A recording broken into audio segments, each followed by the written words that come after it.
হালিম খায় না এমন কোন মানুষ ঢাকা শহরে পাওয়া দুষ্কর। আজকে আমরা গিয়েছিলাম হালিম খেতে। কোথায় গিয়েছি, এই হালিমের স্বাদ কেমন এবং আমাদের সাথে কি ঘটেছে তাই আজকে শেয়ার করবো আপনাদের সাথে। চলেন শুরু করা যাক। আজকে আমরা গিয়েছিলাম রাজধানীর খিলগাঁয়ের নন্দীপাড়া পর্বততলা।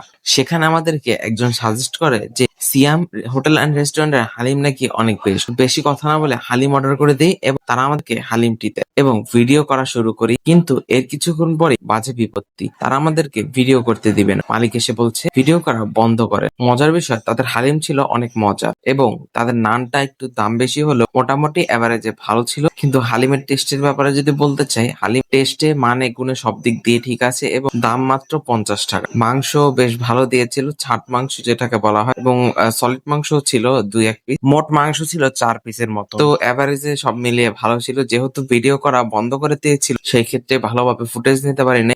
তো এই ছিল আজকের ভিডিও। ভিডিওটি কেমন লাগলো অবশ্যই জানাবেন। আসসালামু আলাইকুম।